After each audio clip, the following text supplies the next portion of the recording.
as coisas que acontecem na infância marcam muito e definem, né, em relação ao que um homem pode ser. E tive sorte de não ter uma imagem masculina do patriarcado, muito pelo contrário, assim.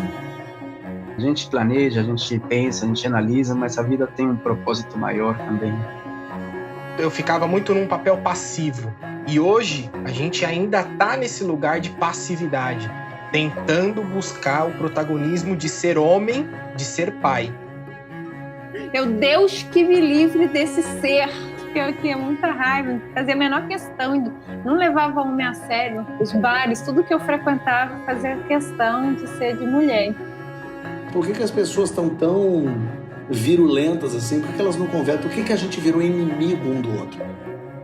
O amor nos torna vulnerável, porque o amor te leva por caminhos que você não conhece.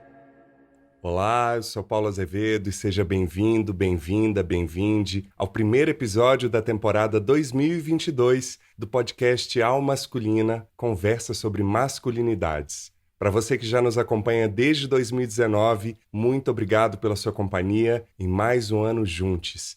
Eu e meus parceiros nesta jornada, Conrado Góes e Vitor Vieira, desejamos saúde, força e paciência para encararmos juntos todas as mudanças que precisamos realizar no nosso país e que estejamos atentos aos aprendizados que a vida nos traz em cada momento. Contamos com você para continuarmos com e para você a escutar de dentro para fora, para refletir, gerar ideias e abrir diálogos sobre as masculinidades e suas diversas maneiras de estar no mundo hoje para encontros mais viáveis para todo mundo. Se você está nos ouvindo pela primeira vez, existem no mínimo 3 maneiras de você ajudar o Alma Masculina.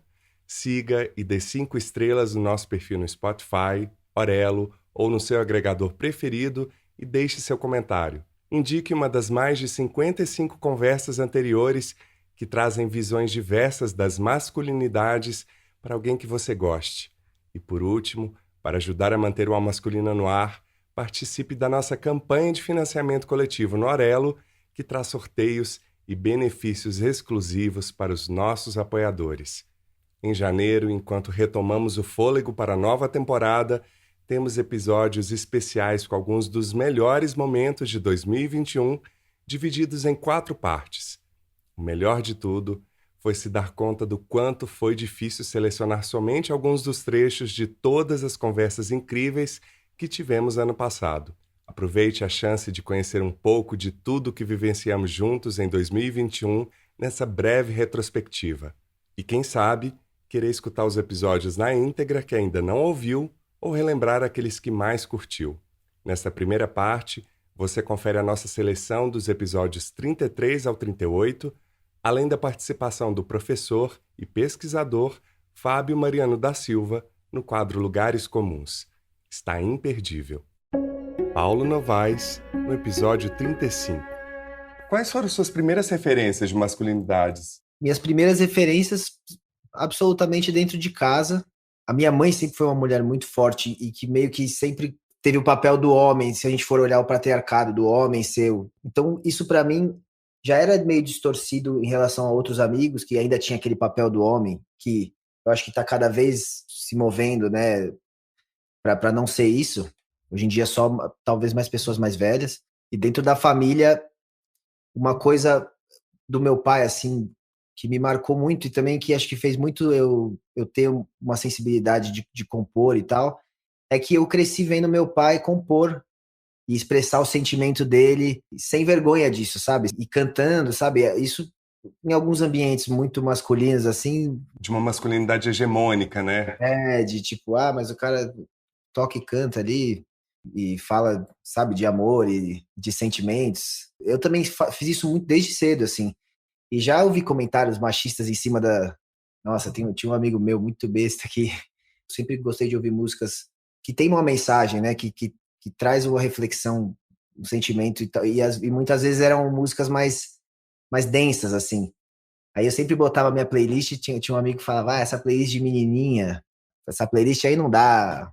Tive que enfrentar isso várias vezes, assim, mas isso sempre foi muito, muito enraizado por conta da referência que eu tive do meu pai, de ser um cara que expressa seus sentimentos, de ser um cara muito amoroso e muito muito generoso. E acho que isso é essencial, assim, para eu ter me tornado um cara que tem um olhar sentimental e, enfim, em relação a todas essas questões. As coisas que acontecem na infância marcam muito e definem, né? Então, eu acho que essa é a marca que eu tive na infância em relação ao que um homem pode ser. E tive sorte de não ter uma imagem masculina do patriarcado, muito pelo contrário, assim. Então, isso acho que me deu uma boa base para eu conseguir lidar com essas questões e discussões agora no futuro. Leonardo Piamonte, no episódio 33. Em que momento que as pautas relacionadas a masculinidades e paternidades surgiram para você? Acho que começa um incômodo, tudo, não sei, em psicologia a gente brinca que onde não tem angústia não tem problema, né? Se a angústia não ocorrer, se você não sentir que as coisas estão erradas de alguma maneira, a sua movimentação ela não é muito positiva. Entra como uma questão mais intuitiva na minha vida. Eu começo a tentar me posicionar de forma diferente com meu segundo filho, faz 14 anos. Não desde uma perspectiva teórica, nem de livro, mas tentando simplesmente estar com um menino que de repente eu me vejo criando, assim, muito nós dois, né? Ele e eu, sozinhos. Tivemos momentos em que éramos nós dois apenas. Ele se torna, então, essa pessoa que vamos evoluindo juntos. É um menino que me traz uma grande vontade de estar perto. Foi uma descoberta grande para mim. Querer estar, querer ficar, querer estar com ele, querer estar junto de alguma maneira. Depois eu vou relacionando uma coisa com a outra. Como você disse, eu trabalhei em alguns ambientes bastante complicados. Começo a ver que muitos dos problemas que eu encontrava, por exemplo, atendendo menores contraventores, e muitos dos problemas até do meu próprio país, da vivência de uma década de 80 na Colômbia, você pode imaginar que seja isso, em bairros periféricos, me mostra que a gente tem um momento de ajuste cultural que deverá ocorrer. Acho que uma esquina que a humanidade chega vai ter que virar, assim como aconteceu com outras pautas, com a pauta da raça, com a pauta do gênero. A paternidade, ela ocupa um espaço social de dominância, de hierarquia, de fixação de limites, de castração, né, dessas nossas crianças. Impõe a eles ritmos de competição, de violência, de responsabilidade, de infantilização. Assim, eu vejo isso como se a gente estivesse vindo numa avenida e temos que virar de alguma forma por essa esquina, porque senão a gente vai dar de cara contra o muro. E é um processo dolorido, um processo não é gostoso, não é agradável você tentar mudar o caminho, o ritmo dessa maneira, mas que é inevitável. Assim, eu sinto que há um momento que está se vivendo de ajuste cultural. Quem conseguir se ajustar, quem conseguir reduzir um pouquinho a velocidade para pegar uma curva sem necessariamente capotar no processo, acho que vai poder ter uma experiência de vida mais gratificante, não só para você, mas para as pessoas que estão ao redor. E ali eu começo a relacionar uma coisa com a outra e começo então a tentar falar um pouco disso, a tentar compartilhar alguns aprendizados e algumas questões especificamente. Acho que é uma fase de mais viver as perguntas do que elaborar respostas. Assim, a vida tem sua própria agenda, Paulo, não sei qual a tua visão disso. A minha é a mesma. A gente planeja, a gente pensa, a gente analisa, mas a vida tem um propósito maior também. E ela vai encontrando também caminhos inesperados. Para quem consegue desacelerar e consegue, de repente, se colocar no lugar de espectador, aí acho que a sensação é de uma coisa muito poderosa que está acontecendo perante seus olhos, e um olhar atento, um olhar curioso, deixa as coisas muito bonitas. Também acho. Bruno Amorim, no episódio 37. Você já começou se apresentando como pai de 2 meninos e tão novo, né? O primeiro você teve com 21, 22 anos, então Exato. Uma criança já se tornando pai logo cedo. Eu queria saber se você acompanhou o pré-natal da sua companheira e se sim, se isso tem a ver com a sua participação no Paternando e nessas discussões de paternidades. E o que falta para os homens se responsabilizarem mais por esse momento tão especial, ter mais informações sobre parto humanizado, por exemplo, puerpério e coisas do tipo? Participei sim dos 2 pré-natais, né? Fui pai jovem, mas lá na primeira gestação que nós tivemos, a gente foi puxado por um casal de amigos nossos que já faziam parte desse universo da paternagem, da maternagem, que está pensando essa coisa de uma forma mais ativa, mais cuidadosa, mais empática, que trata ali o filho de uma forma diferente do que a gente vê nos moldes mais comuns, né? E a partir daí eu fui puxado para estar presente no pré-natal, em toda a gestação, fazendo cursos. Nós participamos de cursos lá na Casa Ângela, uma casa de parto que fica na zona sul de São Paulo. Que é do SUS, não é isso? Exatamente, é do SUS. É uma baita iniciativa. Quando a gente foi lá em 2016, 2015 para 2016 já era do SUS. Anteriormente não era, mas hoje ainda é do SUS e tem um trabalho maravilhoso que ampara mães periféricas da região ali do Campo Limpo. Então é um espaço maravilhoso e a gente teve a oportunidade de conhecer, de participar de diversas rodas, diversos cursos e foi maravilhoso conhecer uma coisa que durante 21, 22 anos, como você comentou, para nós homens não é apresentado, você fica assim, tá, e agora? O que eu tenho que fazer? Apesar dali ser um ambiente que traz muito a questão da maternidade e tenta trazer a paternidade junta, ainda é pouco, porque ainda é um ambiente inexplorado. Porque estamos falando de mães que estão na posição de ensinar. A partir do momento que são homens trocando sobre isso, os homens começam a ter uma visão daquilo que é o papel do homem, né? E o papel do homem que é fazer tudo aquilo que está sendo ensinado, o homem pode fazer. Então é a comida, é o colo, é o afago, o abraço, é o educar, pensar, é o gerir. O antes da atividade, o homem não está pensando nisso, porque ele foi o tempo todo, a vida inteira, ele sempre teve ali uma figura que fez por ele ou que pensou para que ele faça aquela atividade. Eu, por exemplo, durante a minha vida, eu fiz atividades dentro da minha casa porque minha mãe me trouxe isso. Mas era uma coisa que ela pedia, não era uma coisa que estava na minha cabeça que eu deveria cuidar daquele ambiente. Eu ficava muito num papel passivo. E hoje, a gente ainda está nesse lugar de passividade, tentando buscar o protagonismo de ser homem, de ser pai, né? Esse papel de ser pai, de ser homem, a gente tem que buscar. Mas é ser pai em que situação? Em todas. É ser homem em que situação? Em todas. Porque a gente precisa fazer com que a sociedade entenda que o homem, ele não é o poderoso. Ele não é aquele que tem que estar acima da mulher ou acima de outra pessoa. Ele tem que estar lado a lado, construindo junto. Só que a gente vai precisar dar muitos passos para trás para poder chegar nesse lugar. E os passos para trás que a gente vai dar, tanto conosco, já estamos aqui na fase adulta, é a gente dar esses passos para trás e ensinar os nossos filhos o cuidado. E aí aproveitar e pegar uma fala do Ismael, o cuidado em três níveis, né?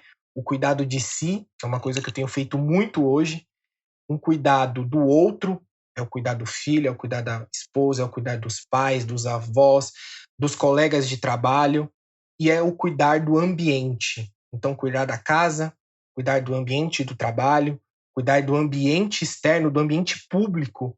É um lugar que a gente precisa cuidar muito bem também. Não é só a política, os políticos e os gestores que devem cuidar do ambiente público, mas a gente também tem que cuidar.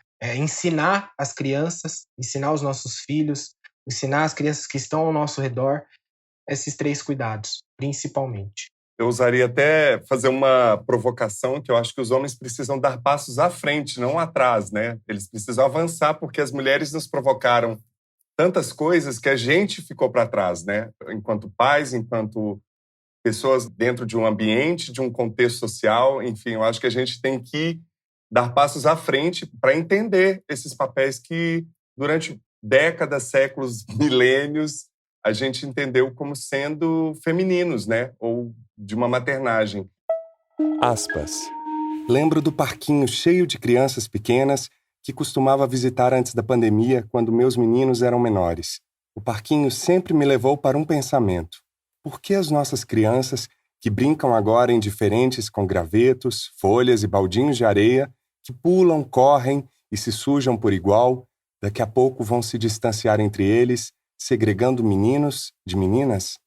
Por que estas crianças vão, em dado momento, divergir nos seus interesses, nas suas condutas, nas suas convicções sobre o que podem e não podem, na sua noção de cuidado, de diálogo, de empatia, de competitividade, para finalmente se tornarem adolescentes e posteriormente adultos que, dando quase razão a livros baratos e pseudocientíficos de autoajuda, parece que vieram de planetas diferentes? Por que aquela menininha que brinca com o gravetinho lá, daqui a pouco será mais solicitada nas tarefas do lar que o menininho do balde? Por que o menininho do balde entenderá daqui a pouco que a vida é uma eterna e inútil concorrência com outros menininhos para ficar à frente deles e atrás de tantos outros em um labirinto infinito que promete fama, glória e acesso livre a mulheres que outrora brincavam com ele no parquinho? Será que ele vai se matar aos 17 anos por um desamor? Será ele capaz de matar a sua ex? Por motivos muito complexos que não caberiam num único texto, esse nosso menininho deve criar, ao redor dos seus 4 anos de vida, uma forte tendência a se identificar com outros menininhos e, por caminhos sociais muito rudimentares, pode vir a rejeitar aquilo que não faz parte do seu grupo identificado. Esse processo, que os manos chamam em inglês muito elegantemente de in-group, out-group bias, que não é mais do que eu enaltecer as características e os membros do meu grupo, ao mesmo tempo que reduzo e rejeito as características e os membros de outro grupo concorrente. Assim, o nosso menininho irá se interessar mais por outros meninos, se divertir mais na companhia deles, admirá-los. Ele deverá ter apenas ídolos masculinos e se espelhar em figuras masculinas exclusivamente. Mas não só isto, ele também irá rejeitar, menosprezar e tentar se distanciar ativamente daquilo que remete ao outro grupo, isto é, as meninas e o universo feminino. Na nossa sociedade, em que as meninas são mais solicitadas nas atividades do lar, mais treinadas para exercer o cuidado com ela mesma, cabelos, unhas, roupas, e com os outros, bonecas que precisam ser alimentadas, trocadas, carregadas, não surpreende que sejam os sentimentos, os afetos e as emoções partes estruturantes do domínio feminino, junto com o cuidado, a empatia, a solidariedade e a cooperação. Artigo Por que suprimir as emoções faz dos homens as principais vítimas de suicídio, de Leonardo Piamonte, publicado no site Papo de Homem. É muito chique ter o aspas de um nosso convidado, gente. Eu fico... Fala aí, Léo. Explica aí, Léo. Me emocionei demais. Que lindo. Eu tinha tido a experiência de um texto lido, assim. Fiquei muito tocado, fiquei muito feliz de te ouvir lendo. Eu vou te mandar, então, a versão na íntegra desse texto, porque ele me tocou muito, Léo, porque eu me vi esse menino entendendo por que a menina tinha que largar o graveto, e eu não entendo isso até hoje. E também fui percebendo que muito do universo dessas meninas, e eu fui cercado delas na minha infância, dentro de casa também pelas minhas irmãs, pelas minhas primas e pelas vizinhas, essa necessidade de apartamento desse universo feminino, né? Esse lugar da sensibilidade e essa blindagem emocional que ainda me custa muito diluir, sabe? Ariel Nobre, no episódio 34. Você já comentou aqui que você nasceu numa família religiosa evangélica de muitas gerações. Sim. Se reconheceu lésbica aos 19, fez a transição aos 29. E tem uma fala sua que você foi sendo convocado a amadurecer mais do que ser homem, transformar o que é ser homem, que é uma questão para todos nós, homens. Como você lida com essa guerra interna, assim? E no início, como é que você lidava com a passabilidade e essa castração dos afetos, da sensibilidade, dos gestos e atos que se aproximam do dito feminino, entre muitas aspas? Ai, que pergunta boa.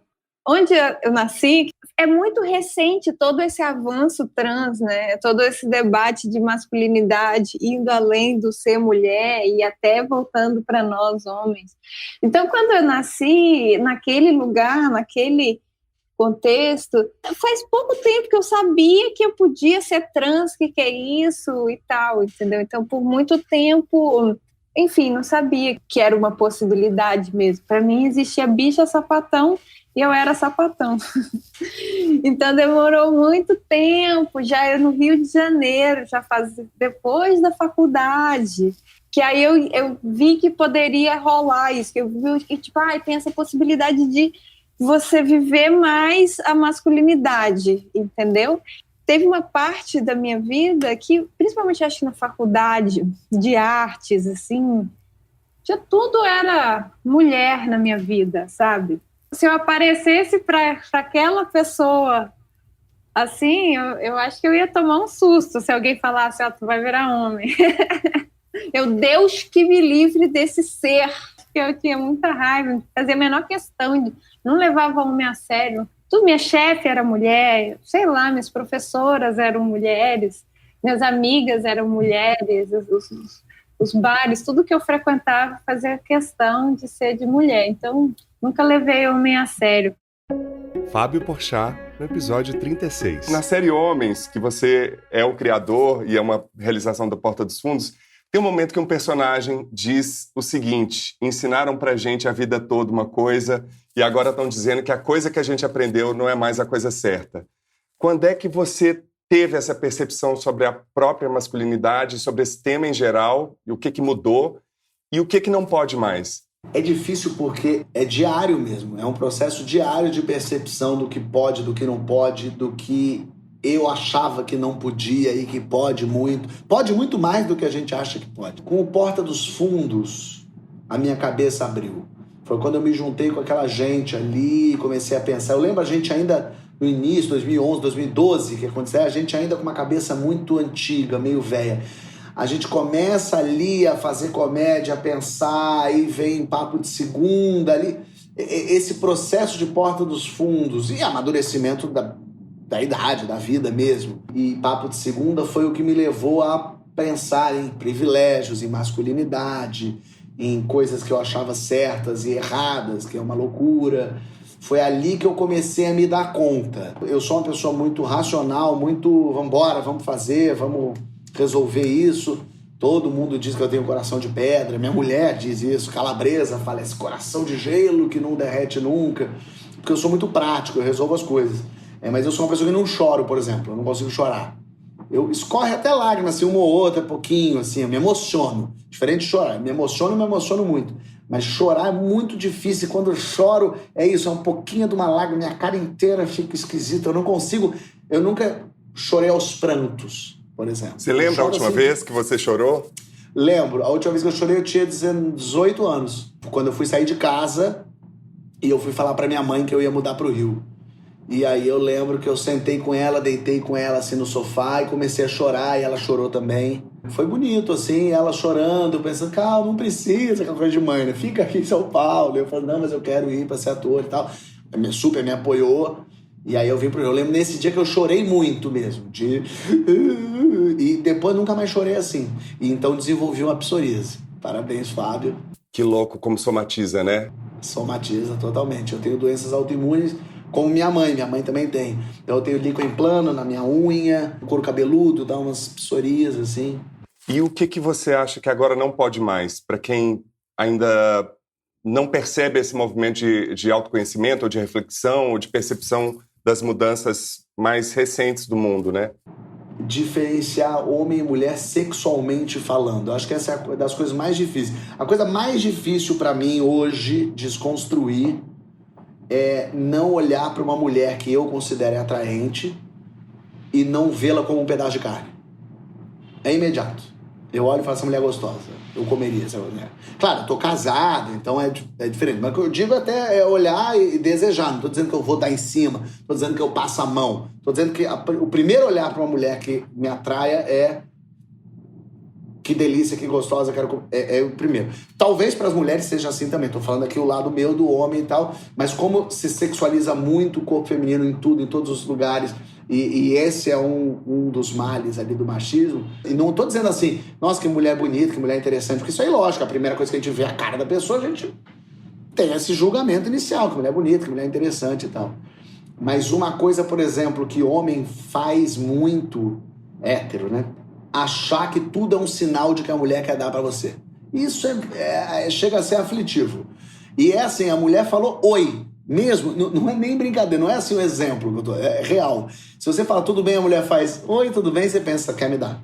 É agoniante, assim, como a gente acha que qualquer sinal simpático da mulher, qualquer mínima atenção que ela te dê, é um sinal de que ela quer dar pra você imediatamente. Isso é aflitivo, agoniante, assim, de como o homem foi criado, o homem hétero foi criado pra isso e pra passar o rodo, né? Porque você tem que comer. Isso eu falo muito na série Homens, né? Tem isso, você tem que comer. Tem que estar de pau duro. Tem que... Que isso? É viado? Você é broxa agora? Tem que comer, pô. A mulher quer te dar, você tem que comer. Então tem esse olhar de que você precisa ser um leão na savana se alimentando a qualquer momento. Essa exaustiva função de provar-se o tempo todo, né? E é inclusive muito bem representado na série a questão de ter um pênis, né? Um pau, que é maravilhosamente bem interpretado pelo ator, esqueci o nome dele agora. Rafael Portugal, maravilhoso. Gente, maravilhoso, gente. E é muito engraçado, porque quando na primeira temporada, o mote do meu personagem é que ele tá broxa. E aí foi engraçado que eu contei isso para umas mulheres, elas falaram, mas isso não é um problema... Não é importante, precisa achar um problema. Eu falei, não, vocês não estão entendendo. Pro homem, só tem esse problema. Se ele tá broxa, não faz mais sentido viver. Não tem mais por que viver. E elas, como assim? Eu falei, é isso que eu tô te falando. As mulheres não entendiam a gravidade do que é para um homem não ter uma ereção. Muito, muito doido isso, assim. Que coisa ridícula, né, pro homem isso ser a coisa principal da prova de você ser um homem, né? É porque a sexualidade masculina é muito falocêntrica, né? Não tem o resto do corpo, né? E talvez por isso a gente não cuide tão pouco da saúde mental, psíquica e tal, porque se descobrir alguma coisa, como é que eu faço? O câncer de próstata tá aí à torta direita porque as pessoas têm medo. Tem esse mito, né? Vão botar o dedo lá e vão descobrir que eu tô com algum problema que vai afetar minha ereção, né? Não, eu ia dizer que é muito triste, assim, colocar nessa prateleira de hétero e homossexual, né? Heterossexual e homossexual, como se só existisse o 100% hétero, como só existisse o 100% gay. Eu acho que, inclusive, isso é uma minoria. 100% que não tem nenhum tipo de interesse. Ainda colocam na prateleira do 100% hétero que não pode ter prazer no ânus, porque isso é gay, como se gay fosse ter prazer no ânus. É um nó muito torto, muito louco, assim, que se dá esse medo de ser gay. Eu acho que talvez o homem hétero, o maior medo dele não é a morte, é ser gay, é virar gay. Isso é muito doido. Primeiro, como se isso fosse um problema, como se isso fosse uma maldição, como se isso fosse o fim de tudo. Mas como fomos criados com essa masculinidade dessa forma, é um problema. É a pior dos males ser gay. Claro, porque o certo é comer todas as mulheres que você conseguir. No momento que você agora quer um homem, acabou. Você falhou no seu dever de homem, que é ser homem comedor de mulher. E para além disso, né, me aproximo daquilo que é tido como mais fraco, que é o feminino, né? É pior porque é você com o poder na mão de ser o forte masculino e querendo ser o feminino. É mais no chão ainda, sabe? É mais assim, é pior. Padre Júlio Lancelotti, no episódio 38. Nesse sentido, Padre Júlio, eu queria que o senhor falasse o que falta para os homens compreenderem o que essa busca por uma perfeição do que é ser homem é tão frágil, tão danosa para si, para os outros e para o entorno. Nós não atingiremos nunca nenhuma perfeição, e todo modelo de perfeição é um modelo equivocado. Nós temos que entender que nós somos limitados e temos que ser o que somos no nosso limite. Ontem até eu estava lembrando, uma pessoa que eu conheci há pouco tempo me disse, eu estou muito triste. Eu disse, mas o que houve? E conversando, eu fiz uma pergunta que eu fui intuindo. Você é muito perfeccionista. E ele disse, pior que sou. Falei, pois é, talvez aí esteja a razão da tua tristeza. O perfeccionismo é um problema muito sério nessa nossa sociedade competitiva, nesse modelo competitivo, porque eu tenho que ser perfeito. E você cobrar essa perfeição, seja profissional, seja pessoal, seja nos relacionamentos, isso te causa um enorme problema. É interessante, quando eu celebro casamentos, eu sempre falo para o casal, vocês não estão casando com uma ideia, estão casando com uma pessoa. E nenhuma pessoa é uma projeção, ela é real, ela não é ideal. Quando você se relaciona com alguém achando que ele é um ideal, ou que ela é o ideal, vai dar complicação, não vai dar certo, porque vai te levar à frustração. A frustração te leva à violência. Então, essa busca de perfeição em si e nos outros é um equívoco, e um equívoco que desumaniza, que nos escraviza, que nos faz buscar o que hoje se chama o cidadão de bem. E atrás dessa busca de perfeição está uma fuga, pode estar uma fuga muito grande da nossa limitação. Eu sempre digo para os casais, no modelo de casal, precisa que sejam redefinidos esses papéis, de que a gente cobra muito do outro uma expectativa. É interessante quando as pessoas dizem: nossa, eu nunca esperava isso de você. Aí é interessante perguntar: você esperava o quê? E sempre espera uma perfeição. E eu sempre lembro: o amor nos torna vulneráveis, porque o amor te leva por caminhos que você não conhece, por caminhos desconhecidos. Eu tenho isso muito presente na minha vida. Eu não sei por que caminhos terei que andar, mas eu vou ter que andar se eu sou movido pelo amor. E na idade que eu estou, eu olho para trás e penso: eu já percorri caminhos inimagináveis, caminhos que talvez eu não escolheria. Eu lembro muito daquela passagem do Evangelho de João, quando Jesus diz para o Pedro: quando você era jovem, você ia por onde queria. Quando você se tornar velho, te cingirão, e você irá por caminhos que você não quer. O amor nos leva para caminhos que nós não escolheríamos. Às vezes eu pergunto para as pessoas: o que é que você faz por amor? Que se não fosse por amor, você não faria. É interessante você pensar na tua vida. Quem tem que cuidar de uma pessoa doente, da mãe doente ou do pai doente, que depende de você para comer, para se trocar, para tomar banho? Você tem que fazer isso. Você sabe que nesse lugar mesmo onde eu estou sentado, minha mãe se sentava aqui. E eu tinha uma almofada especial para ela, e eu fazia o curativo na perna dela.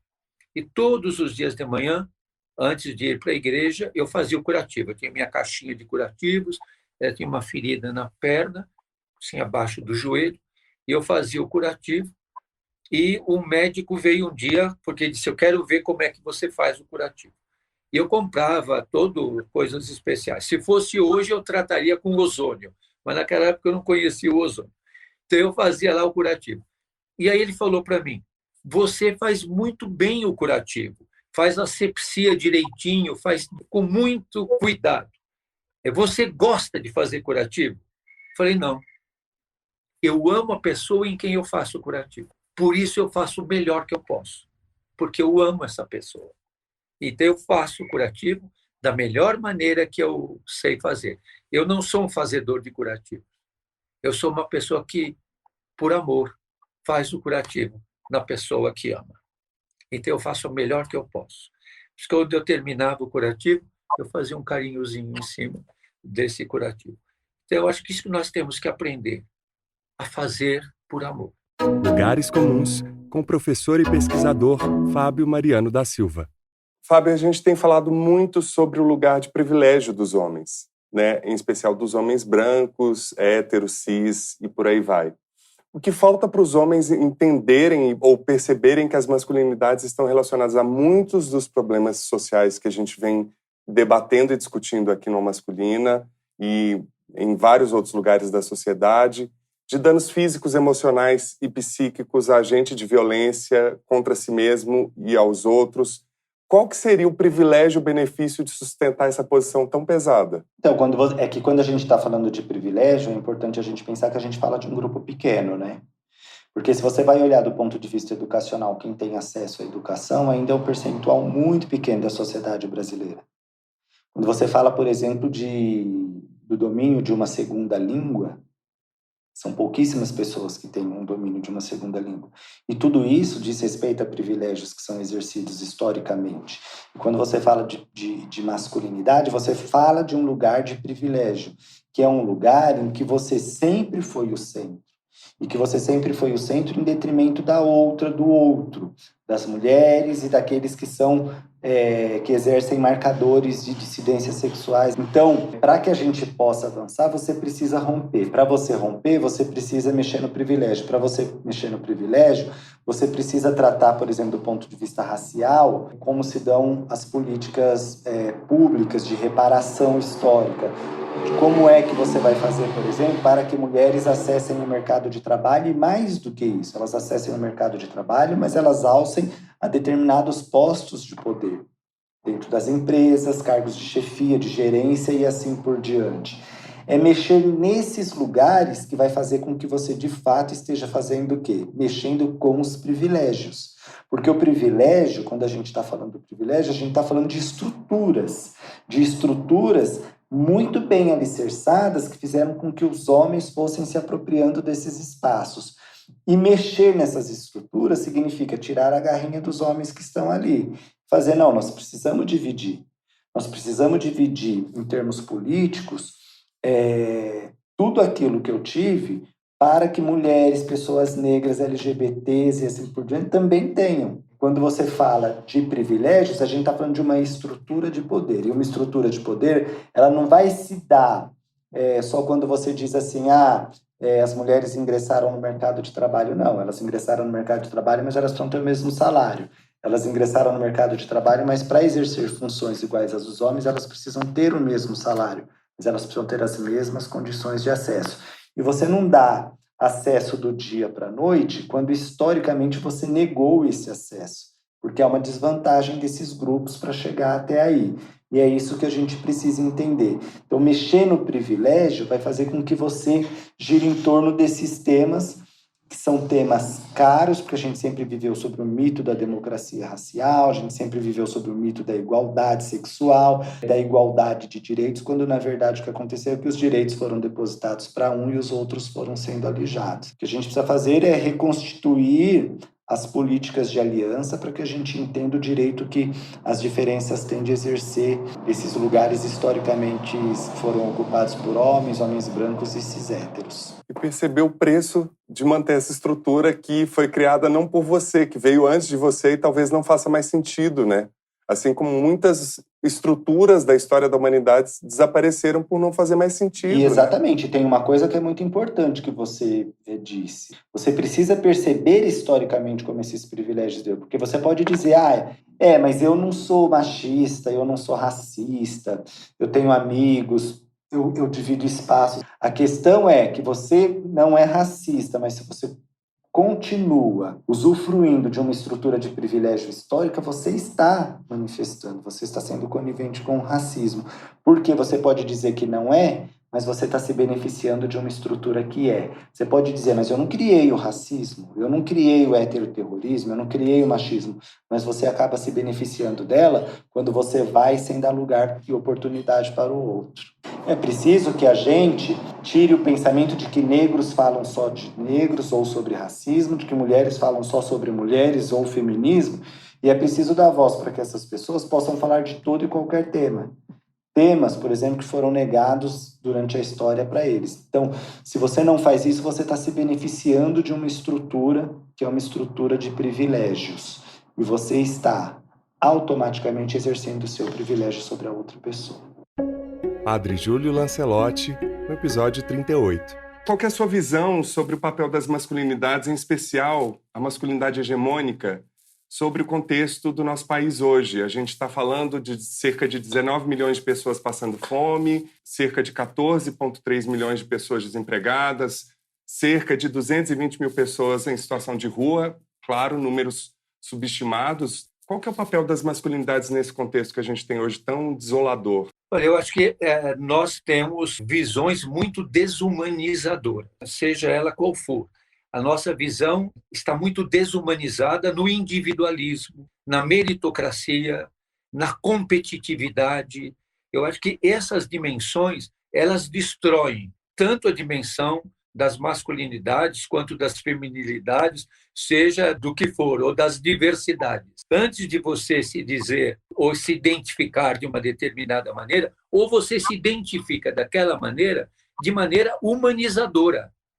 E nós temos procurado ou construído uma identificação desumanizadora. Desumaniza na violência, no individualismo, na indiferença, que passam a ser dimensões, parece que normais. O normal é você ser individualista, pensar só em você mesmo, não se importar como o outro, e aí você é normal. Por isso, o maior mal que nós sofremos é o da normose, não é a neurose, é a normose. Algumas vezes se pergunta para uma pessoa, como você está? E a pessoa diz, normal. A pior coisa é estar normal, porque essa normalidade, ela é destruidora, porque ela é imposta. Você é do time que achava ou tinha a esperança que a humanidade ia aprender algo ou ser um pouco mais solidária com a pandemia? Não tinha. Desde o começo, algumas pessoas diziam, vamos ser melhores, a humanidade vai mudar. Desde o começo dizia, nós vamos potencializar aquilo que nós somos. Quem é desumano vai ficar mais desumano. Quem é solidário vai ficar mais solidário. Quem é que superfaturou os respiradores durante a pandemia? É inaceitável que tenha acontecido isso. Quem adulterou álcool em gel durante a pandemia? Quem superfaturou preços e manejou com corrupção? As pessoas não se comoveram, não mudaram. Há pessoas que tiveram uma visibilidade maior da pobreza, uma visibilidade maior da miséria. Agora, uma coisa que para mim é muito importante, a solidariedade, a compaixão e a misericórdia não são dimensões religiosas, são dimensões humanas, porque os ateus também são solidários, compassivos e misericordiosos. E muitas vezes os religiosos é que não são. Então nós não podemos acreditar e privatizar dimensões humanas como dimensões religiosas. A dimensão religiosa pode te ajudar, ser um instrumento para você ser mais misericordioso, compassivo, solidário. Mas também a dimensão religiosa, e nós estamos vendo isso hoje no Brasil, pode te fazer discriminador, preconceituoso, homofóbico, machista, racista. Então, que dimensão religiosa é essa que te desumaniza? Eu que te pergunto, porque eu não consigo ler esse tipo de atitude. Pois é, eu acredito que nós estamos passando por uma construção, porque nós não chegamos ao estágio que chegamos de repente. Nós não fomos dormir todo bonzinhos e acordamos genocidas e homofóbicos e racistas e machistas. Essa retórica do ódio está sendo construída faz muito tempo. Ela, nesse momento, eclodiu de uma maneira bastante clara e todas as pessoas puderam assumir esse seu lado. E esse lado foi estimulado de muitas maneiras. Quantos religiosos, eu vejo até padres fazendo arminha e justificando a aglomeração e falando de que os templos têm que estar abertos a qualquer preço, não importa. Então, se usa do discurso religioso de maneira anticientífica, mas principalmente desumana. Nesse momento, o principal, o prioritário, como deve ser sempre, mas nesse momento de emergência sanitária, é a dignidade da vida. Então, nós temos que lutar pela proteção social, temos que lutar pela partilha, pela solidariedade, pela defesa daqueles que estão descartados. Ariel Nobre, no episódio 34. Você sentiu esse baque desse fardo masculino, dessa armadura? Nossa, sinto demais. Não só senti, como sinto demais. Me sinto mais sozinho, me sinto solidão mais profunda. Como se em volta do meu coração tivesse uma capa e não deixasse eu sentir que eu sou amado, eu sou amado. Na pandemia, nesse isolamento social, eu vivi algumas vezes isso, assim, nos últimos dias foi bem difícil, senti muita solidão. E eu senti exatamente isso, assim, de que eu sou amado, eu sou benquisto. Eu acho que tem uma barreira a mais, desde que eu estou me reivindicando um homem, eu me sinto mais sozinho. Esse papel de masculinidade, esse formato de uma única forma de ser homem que pesa, né? Nossa, demais. Eu acho que tem essa ideia maluca da gente ser uma torre, sabe? Fálica. Invulnerável, né? Nessa crise de carência que eu tive nos últimos dias, assim, eu acho que eu só melhorei porque eu falei, carente. Falar da forma, né? Fábio Porchat, no episódio 36. Mas na série também, homens têm uma frase que fala que homem conta vantagem, não conta derrota. Eu queria saber o que tá te fragilizando hoje, o que te abala hoje. Hoje o que me abala é essa insensibilidade das pessoas com o que está acontecendo. Parece bobo, clichê falar isso, assim, mas me abala muito não haver mais racionalidade na conversa.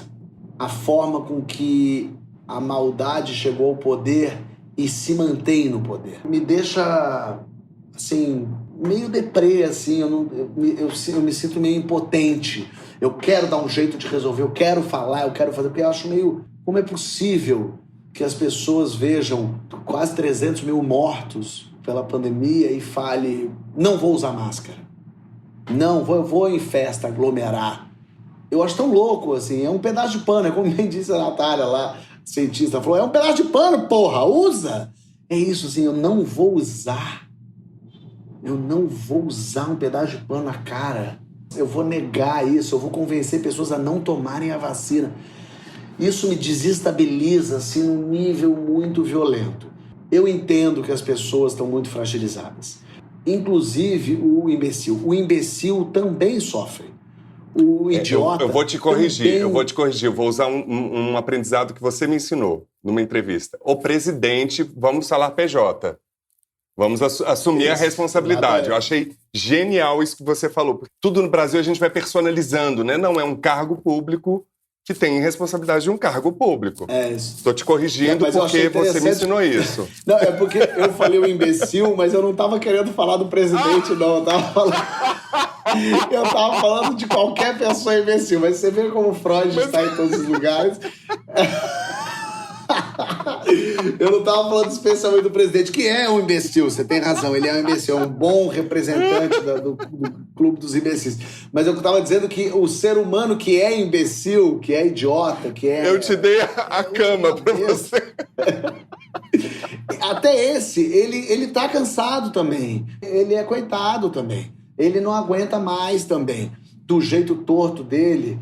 Tudo que ele passou para chegar até onde ele chegou, ele também é frágil. Ele também tem a masculinidade dele frágil, no caso do presidente, dos filhos. Imagina ser filho do Bolsonaro. Imagina o 04. Como é que você quer que o 04 fale, não, eu vou... É um cara que ele é bombardeado por tudo isso que a gente está vendo. Não tem como é difícil, é muito difícil furar essa bolha, sair. Então eu entendo que as pessoas estão cansadas, as pessoas não aguentam mais corrupção, as pessoas não aguentam mais briga, não aguentam mais pobreza, não aguentam mais a família morrer porque não tem hospital, as pessoas não aguentam mais. Por que as pessoas estão tão virulentas assim? Por que elas não conversam? Por que a gente virou inimigo um do outro? Eu não sou inimigo de bolsonarista.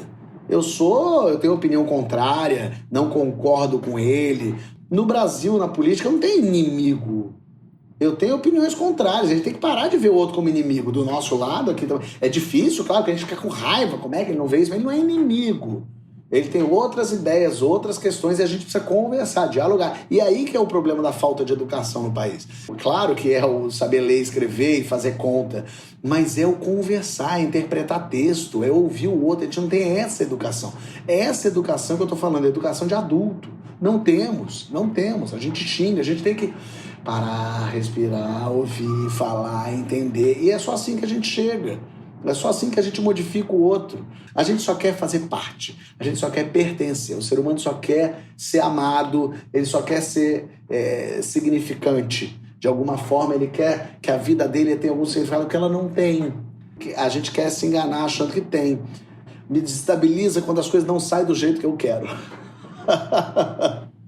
Isso me tira do sério.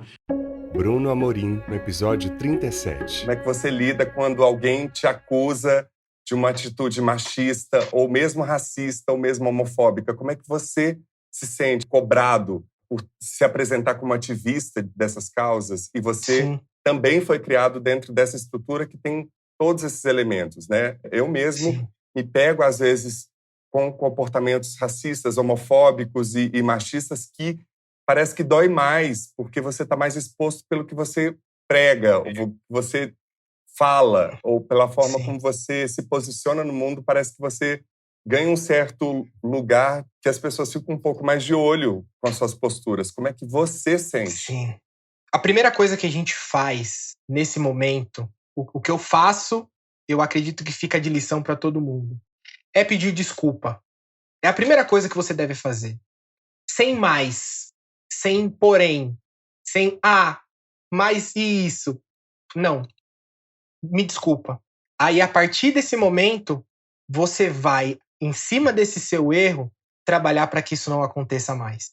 Então, eu tô provocando você nesse lugar porque todo mundo tem sim, seus dias difíceis, claro, assim, em que você perde sim, a paciência com seu filho, né? Tá todo mundo exato, num lugar fragilizado.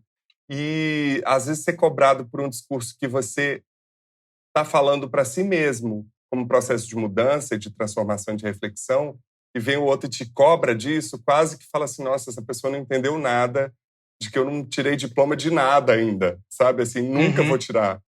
É isso. É a partir desse momento do pedir desculpa, e mesmo que no sangue quente você não peça desculpa, você continue ali no embate, é repensar nesse embate.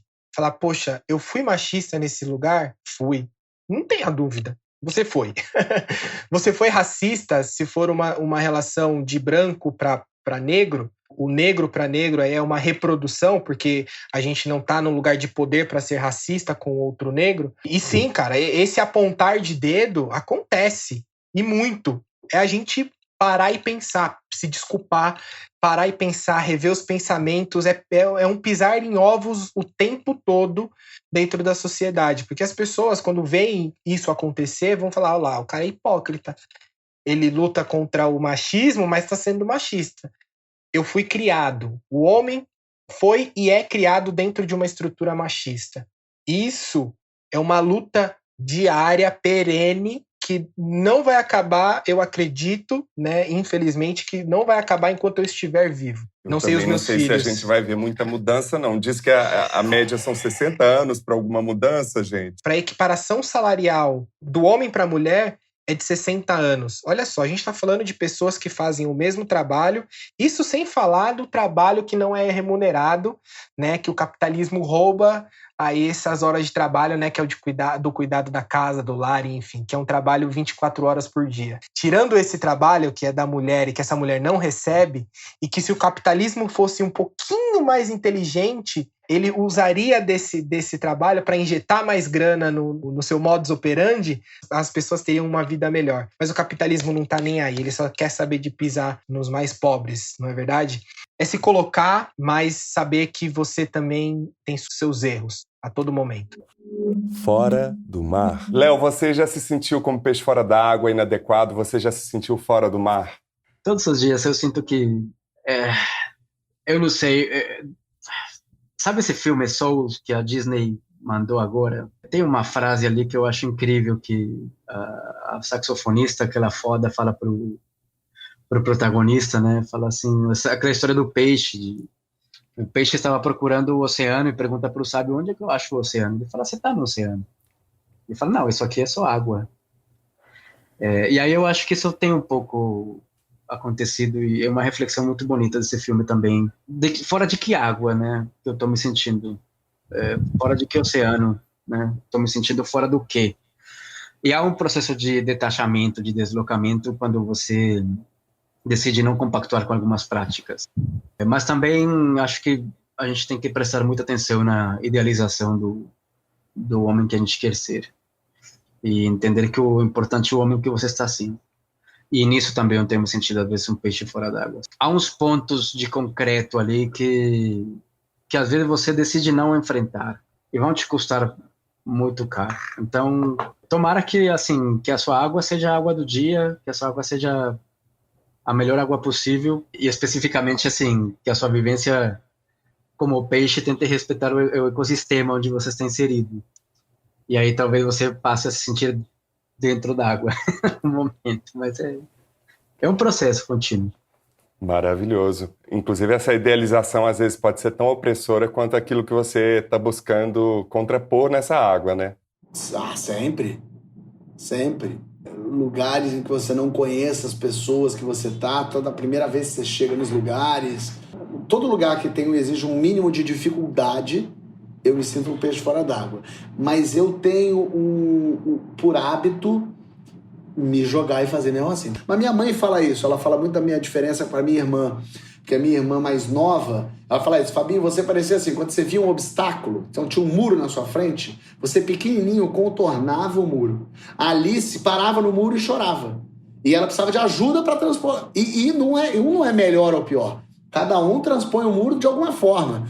Ela falava, você dava um jeito quando você via, você estava do outro lado do muro. A Alice não, a Alice precisava de ajuda, precisava de alguém com ela, e quando via, ela estava do outro lado do muro, que também é uma habilidade. Você convencer alguém de te ajudar a transpor o muro, também é uma habilidade, né? Já me senti, não, eu me sinto. A todo momento. Eu ainda estou buscando qual que é o meu mar, para que eu possa navegar por ele, para que eu possa mergulhar nele e me sentir bem. Eu acho que eu me senti na adolescência um peixe fora d'água num bailinho porque eu não sabia dançar rock. No campo de futebol, quando eu não soube chutar direito e defender direito a minha posição. Também acho que eu me senti um peixe fora d'água quando adolescente, que eu não sabia dar uma tragada no cigarro do jeito que os outros meninos sabiam. Ou quando num bailinho, eu sou muito da época dos bailinhos do Ray Conniff e das músicas românticas italianas, você imagina a gente ouvindo Pipino di Capri e aqueles adolescentes todos dançando, e a grande aventura era pegar na mão da menina, imagine. Depois do baile, todo mundo ia conversar para dizer na mão de quem que tinha conseguido pegar. Né? E a gente fica um peixe fora d'água quando não sobrava ninguém para a gente dançar. Só a vassoura, né? Que tinha a tal da dança da vassoura também, né? Passar o cabo de vassoura. Aí tinha aquele jogo de trocar os parceiros. Então, suas memórias são muito remotas de peixe fora d'água. Estou achando sensacionais, maravilhoso. Mas, olha, às vezes eu sinto um peixe fora d'água na reunião do clero, viu? É um bom lugar, eu imagino. Aliás, eu nem imagino como é ser. Cá entre nós. Ariel, por que é importante conversar e discutir e pensar as masculinidades? Importante demais, assim, para a gente não repetir isso que está levando não só a gente, mas o mundo à destruição. Sempre bom lembrar que, assim, a gente tem que fortalecer as mulheres, a gente tem que fortalecer as mulheres que, enfim, sofrem violência doméstica. Mas, assim, o melhor cenário é o homem não ser violento, né? O melhor cenário é o homem não bater, o melhor cenário é o homem não violentar. Trabalhar a nossa masculinidade, recriar essa masculinidade, é o melhor cenário. Concordo totalmente. O patriarcado, a masculinidade, o machismo são, se você olhar de uma maneira mais macro, os nossos problemas são muito ligados a essas questões, muito ligados, porque há um desequilíbrio, e basicamente o patriarcado é uma das coisas fundamentais que fizeram com que as coisas acontecessem do jeito que estão, e quem decidiu as coisas mais fundamentais e maléficas foram homens brancos, a grande maioria. É uma coisa absolutamente urgente a gente discutir sobre isso, absolutamente necessária, porque é muito mais complexo do que também só os homens falarem sobre isso, ou o movimento feminista, porque tem muita gente, muitas mulheres que são ainda machistas e concordam com o patriarcado e acham que... Eu ouvi uma essa semana do interior, ela falou, vai me desculpar, mas para mim mulher tem que... Uma pessoa jovem, tá? Mulher, o que estava certo era quando era antes mesmo, que a mulher fica em casa cuidando da família e o homem vai trabalhar. Essa coisa de feminismo, não sei o quê. Então é muito complexo. Essa discussão ela tem que partir de todas as frentes. Não adianta ser só os homens, só as mulheres. Então a gente está já muito atrasado nessa discussão. É o nosso papel reconhecer e discutir e tentar construir um futuro menos machista, mais mulheres no poder, né? Por favor.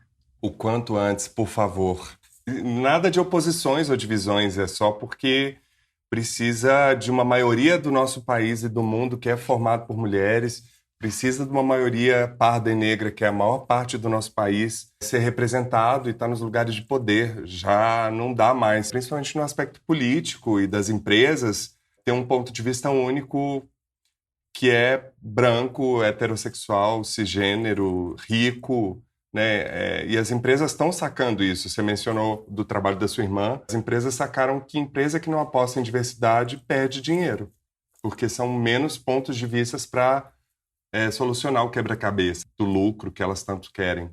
Não, isso faz muito parte do processo. Uma sociedade em harmonia, ela vai viver com essas duas coisas em equilíbrio. E a nossa sociedade, ela é totalmente desequilibrada. Ela é totalmente racional, cartesiana, prática. A espiritualidade se enfraqueceu na nossa sociedade. O holístico se enfraqueceu. O que é lúdico se enfraqueceu. Se não é racional, cartesiano, isso vai para todas as áreas, né? Ai, isso que você falou mexe tanto comigo, porque a gente está nessa distopia não é à toa, né? Alguma coisa deu errado no meio do caminho. E a gente sabe muito bem que grande parte dos agentes responsáveis são os homens, né? Vamos lá. Vou cantar uma música para a gente encerrar. Foi uma música que eu fiz antes da pandemia começar, mas ela veio muito a calhar.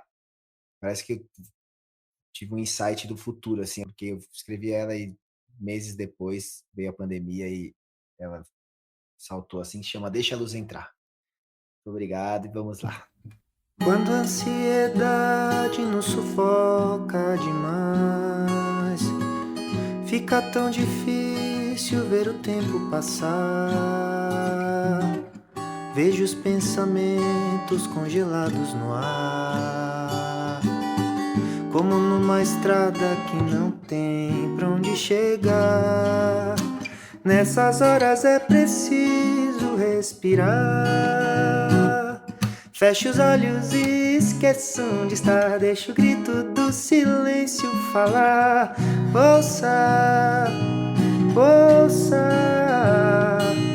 Abra as portas e as janelas do lar. Deixa a luz do sentimento entrar dentro, dentro. Todo pensamento que vier é passageiro, como o vento, como o vento. Quando a minha alma cala, é quando encontro o Senhor do tempo, o Senhor do tempo.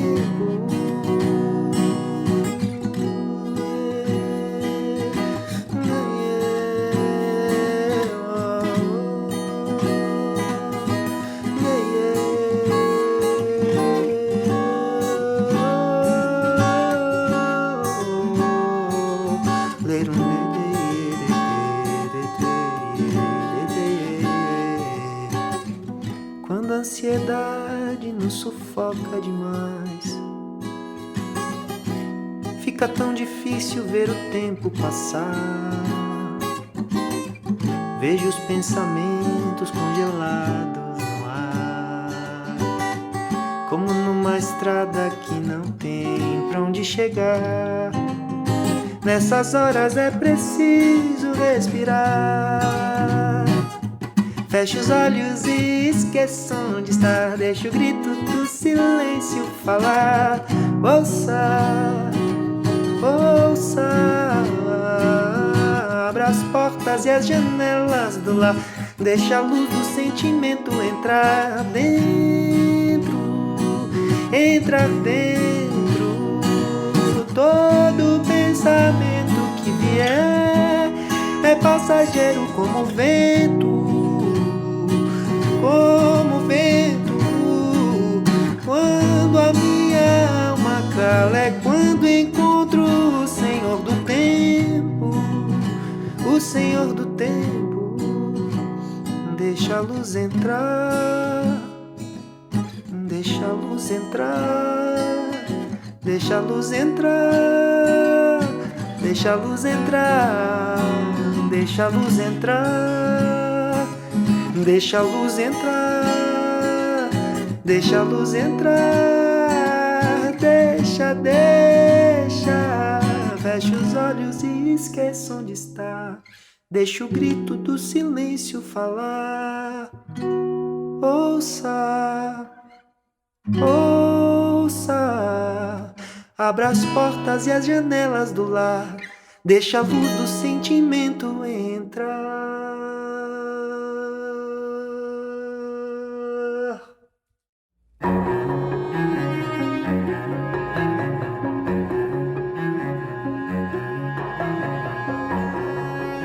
E não perca a segunda parte dos nossos melhores momentos na próxima semana.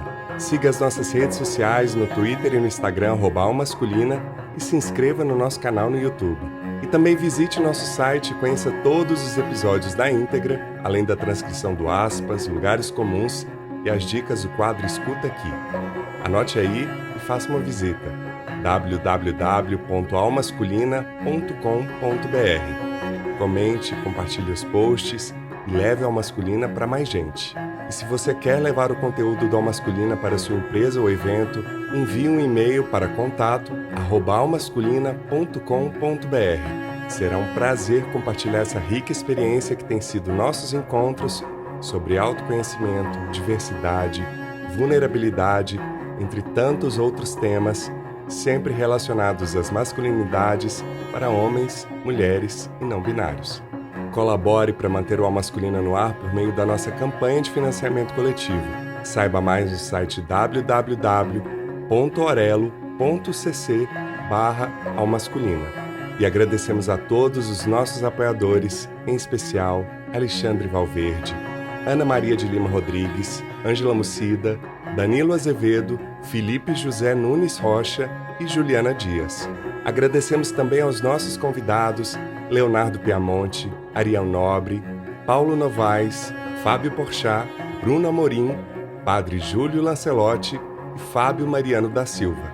E também não posso deixar de agradecer Glaura Santos e Soraya Azevedo. Nosso primeiro episódio da temporada 2022 fica por aqui.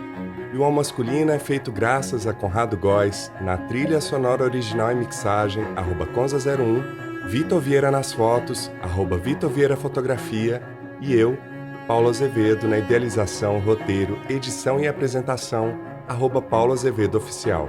Esse podcast é realizado pela Concultura. E você que nos deu o prazer da sua companhia até aqui, muitíssimo obrigado, cuide-se, vacine-se, use a máscara e até semana que vem.